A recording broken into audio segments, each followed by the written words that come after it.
இப்ப 2026 எலெக்ஷன்ல முதலமைச்சரா வந்து வரதுக்கான வாய்ப்புகள் யாருக்கு அதிகமா இருக்குன்னு நினைக்கிறீங்க? எடப்பாடி. எதனால எடப்பாடி சொல்றீங்க? எடப்பாடி ஃபஸ்ட்டு காசு பணம் நகை எல்லாமே கொடுத்தாங்க. இல்லாதப்பட்ட பிள்ளைங்க இக்கப்பட்ட பிள்ளைங்க எல்லாருக்குமே கொடுத்தாங்க. இப்போ யாரும் எதுவுமே கொடுக்கறதில்ல. நான் 3000 ரூபாய் கொடுத்து வீட்டில் ஆம்பளை ஒயின் ஷாப்புக்கே பிடின்னு போயிடுறாங்க. நாங்கள் என்ன பண்ணிட்டோம் அதுக்கு? இப்ப மாசம் 1000 ரூபாய் மக்கள் எங்களுக்கு வரதில்லை. சில பேர் இக்கப்பட்டவங்களுக்கு தான் வருது, இல்லாதவங்க யாருமே வரதில்லை. நீங்க அப்ளை பண்ணுவீங்க. நாங்கள் எல்லாம் பண்ணி பார்த்தாச்சு. ஒரு முறைக்கு 4 முறை எழுதி போட்டாச்சு. எங்களுக்கு 1000 ரூபாய் வரதில்லை. எடப்பாடி ஐயா வரணும். ஏன்னு கேட்டிங்கன்னா இதே போல் எத்தனை திருடு கொள்ளை அதெல்லாம் நிறைய நடக்குது இந்த ஆட்சியில். ஆனால் அதுக்கு முந்தி இருந்த ஆட்சியில் அப்படி கிடையாது. அப்போ கவர்மெண்ட் வந்து அந்த போலீஸ்காரங்களாம் என்ன பண்ணுறாங்க? நாங்களே டிவியில் எவ்வளோ பார்க்குறோங்க விளம்பரம். எத்தனை இந்த பிள்ளைங்க பொம்பளைங்க எல்லாமே இந்த மாதிரி தான் ஆகுது. கொள்ளை அடிச்சு போடுறாங்க, தண்ணியில் போடுறாங்க, அதில் போடுறாங்க, இதில் போடுறாங்க. எத்தனை இந்த மாதிரி ஆகுது. அந்த மாதிரி எடப்பாடி ஆட்சியில் இருந்துச்சா இல்லை அம்மா ஜெயலலிதா ஆட்சியில் இருந்துச்சா? புரட்சி தலைவர் அம்மா ஆட்சியில் அதெல்லாம் கிடையாது. மக்களுக்கு பாதுகாப்பு இருந்துச்சு. ஆனால் நல்லாட்சி வரணும்னா எடப்பாடி ஆட்சி வரணும். ஐயா புது கட்சி வரணுன்ற மாதிரி தான் மக்கள் மனசில் பரவலாக இருக்குது. அதுக்கு ஆதரவு கொடுக்கறதுக்கு நானும் ரெடிங்க. விஜய்க்கு தான் போடலாம், புது கட்சிக்கு ஆதரவு கொடுக்கலான்னு ஒரு ஐடியா இருக்குங்க. சீமான் தான், செந்தமிழன் சீமான் அண்ணன் தான், அவர் தான், வேறு யாரும். 4 முனை போட்டி 5 முனை போட்டாலும் ஒன்றும் கிடையாது. 2 போட்டி மட்டும்தான். திராவிடம் தமிழ் தேசியம் 2 மட்டும்தான் போட்டி.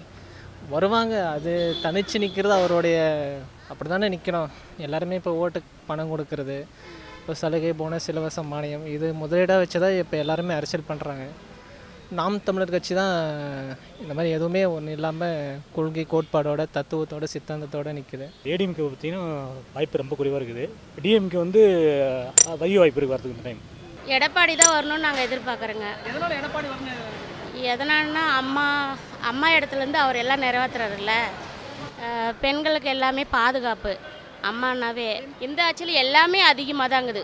அவர் ஆட்சியோட இப்போ இருக்கிற ஆட்சியில் எல்லாமே அதிகமாக தாங்குது. எல்லாத்துலேயுமே பருப்புலேருந்து எண்ணெய் எல்லாமே விலை அதிகம்தான். அதனால் ரொம்ப கஷ்டப்படுறவங்களாம் வாங்கி சாப்பிடணும்ல. ஒரு வேளை சாப்பாட்டு கூட வழி இல்லாமல் எத்தனையோ பேர் இருக்கிறாங்க. அம்மா ஆட்சியில் அம்மா உணவகம் வந்துச்சு, இப்போ இருக்குது. இப்போ அவங்க தானே அது முதல்ல போட்டாங்க. அதனால் அவங்கள எங்களுக்கு ரொம்ப பிடிக்கும். இப்போ வந்து ஸ்டாலின் அவர்களுக்கு தான் நல்லா ஆட்சி நடத்துகிறாரு, நல்லா பண்ணுகிறாரு. விஜய்ங்கண்ணா இளைஞர்களுக்கு எதனா செய்வார். அதை தாண்டி அவர் வந்தால் நல்லா இருக்குன்னு எதிர்பார்க்குறோம். அதேமாதிரி எடப்பாடி தான் 100% எடப்பாடி வராருங்க. ஏன் வராருங்கன்னா இவங்க யார் சண்டை பிடிச்சாலும் சரி, சசிகலா அது இதுன்னு சொல்லுவாங்க. சசிகலா எட்டக்கிறாங்க, ஓபிஎஸ் எட்டக்கிறாரு, டிடிக்கு யாரும் வந்து அவங்க மட்டும்தான் எட்டக்கணும். என்னுடைய கணக்கு நான் சொல்கிறது எல்லாமே என்னுடைய கணிப்பில் நான் சொல்கிறேன். இது இவங்க சொல்லி அவங்க சொல்ல என்னுடைய கணிப்பில் சொல்கிறேன். 100% ஜெயிச்சிருவார். ஏன் ஜெயிச்சிருவார்னா இருக்கிற ரீசன் அந்த மக்கள் அப்படி நினைக்கிறாங்க. சார் எடப்பாடி வந்தால் நல்லா இருக்குன்னு நினைக்கிறேங்க. இப்போ கொடுக்குற 3000 வந்து எலெக்ஷனுக்காக தான் கொடுக்குறாங்க. அதுக்கு முன்னே 4 வருஷமாக கொடுக்கவே இல்லை. திடீர்னு இப்போ ஓட்டு கேட்கறதுக்காக கொடுக்குறாங்க. அது எடப்பாடி வந்து அவர் புதுசாக 4 வருஷம் அனுபவம் இருந்தாலையும் முதலமைச்சர் அனுபவத்தில் 4 வருஷம் இருந்தாலையும் நல்லா ஒரு சிறப்பாக பண்ணார். ஆனால் நாங்கள் இப்போ என்னடா இவ்வளோ தான் அப்படின்னு நினச்சிங்க. ஆனால் அவர் பண்ணது பார்த்தாக்க அவரே பரவாயில்ல, சூப்பராக பண்ணார். 80% 85% நல்லா தான் பண்ணார். இவர் எங்கே இவ்வளோ நாளாக இருந்து ஒன்றும் சிறப்பு இல்லை. எடப்பாடி வந்தால் தான் நல்லாயிருக்கும். விஜய் தாங்க அதிகமாக வர்றதுக்கு வாய்ப்பு இருக்குங்க. இருக்குங்க. முடிஞ்ச அளவுக்கு இப்போ கூட்டணி வச்சாருன்னா கண்டிப்பாக வர்றதுக்கு வாய்ப்பு இருக்குது. ஏடிஎம்கேல ஓரளவுக்கு கூட்டணிக்கு வருவாங்க.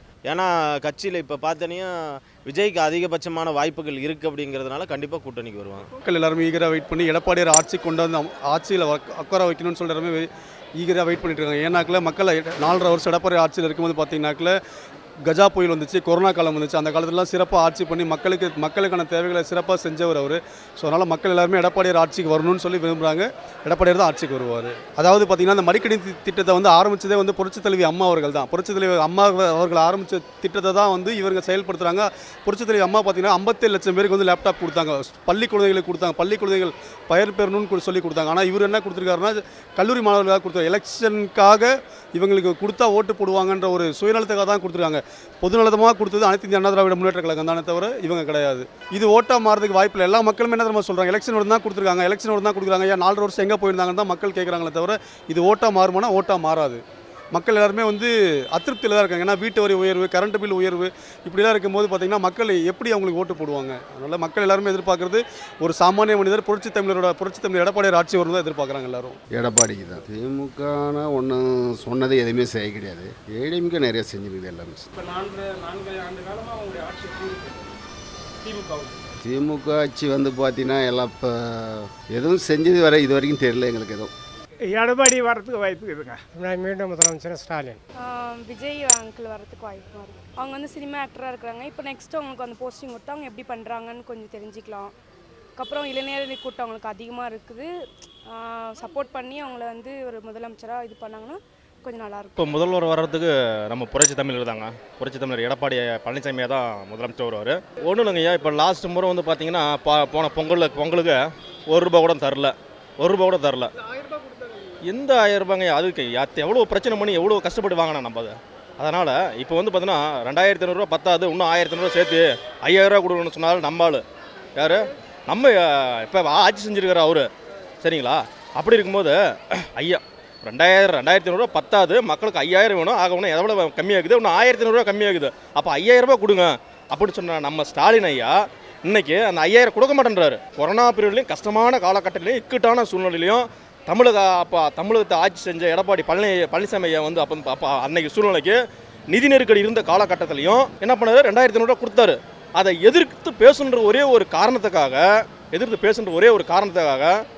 தமிழக மக்களுக்கு வந்து 2500 பத்தாது, இன்னும் 1500 போட்டு 5000 கொடுக்கணும் அப்படின்னு சொன்னவர் ஸ்டாலின் ஐயா. அப்படி சொன்ன ஐயா இன்னைக்கு வெறும் 3000 ரூபாயை கொடுத்து அந்த சின்ன ஐட்டங்கள், அந்த மசாலா ஐட்டம், அந்த இஞ்சி என்னமோ அந்த கரும்புலாம் கொடுக்குறாங்க. எப்பயும் கொடுக்குறதான் கொடுக்குறாங்க, ஒன்றும் பெருசெல்லாம் கொடுக்கல. 5000 கொடுக்காதது வந்து மிகப்பெரிய ஏமாற்றம். போன முறை வந்து பெருசாக எதுவும் இது பண்ணல பண்டிகைக்கு. இன்றைய காலத்தின் கட்டாயம் எடப்பாடியார் தான் வரும். அப்படி எடப்பாடி இருக்கும்போது தான் பொற்கால ஆட்சி கொடுத்தா. அப்படி அம்மாவுக்கு அப்புறம் பார்த்தீங்கன்னாக்கா தமிழ்நாட்டை யாராக ஆளுவாங்கன்ற கேள்வியாக இருந்தது. அன்றைய காலத்தில் வந்து பார்த்தீங்கன்னாக்கா எடப்பாடியார் வந்து பொறுப்பேற்று பொற்கால ஆட்சி என்பது அவர் தான் கொடுத்தா. அப்படி சொல்லப்போனாக்கா நியூஸ் திறந்தீங்கன்னாக்கா இன்றைக்கி வந்து கொலை, கற்பழிப்பு, பாலியல் பலாத்காரம் அந்த மாதிரி நியூஸ் தான் வந்துட்டுருக்கு. அது வந்து இன்றைய திமுக ஆட்சியில் இந்த மாதிரி நியூஸ் வந்துட்டுருக்கு. அன்னைக்கு காலகட்டத்தில் வந்து பார்த்தீங்கன்னா ஏடிஎம்கே ஆட்சியில் வந்து நியூஸ் திறந்தீங்கன்னாக்கா 16 மெடிக்கல் காலேஜ் வந்ததுன்னு வரும். அதை அடுத்த நியூஸ் பார்த்தீங்கன்னாக்கா குடிமராமத்து பணி செஞ்சு ஏரி குளம் கொட்டலாம் நீர் வராங்கன்ற நியூஸ் வரும். அம்மா உணவு உருவாக்கினாங்கன்னு வரும். டிவி டிவி ஆன் பண்ணினாலே வந்து பார்த்தீங்கன்னாக்கா இன்றைக்கி ஏதாவது இப்போ ஸ்கீம்ஸ் வருமா கவர்மெண்ட் இது அந்த மாதிரி காலகட்டத்தில் இப்போ இருந்த நம்ம இன்றைக்கி டிவி திறந்தாங்கனாக்கா பாலியல் பலாத்காரம், வெட்டினாங் கொத்தனாங் கொலை, கற்பழிப்பு அந்த மாதிரி நியூஸும் வந்துட்டுருக்கு. இந்த ஆட்சி வந்து இதோட முடிவு காலம் முடிய போகுது. ஒரு வாய்ப்பு கொடுத்தாங்க, யாருக்கு? ஸ்டாலினுக்கு கொடுத்தாங்க. அவர் வந்து அந்த வாய்ப்பை காப்பாற்றிக்கல.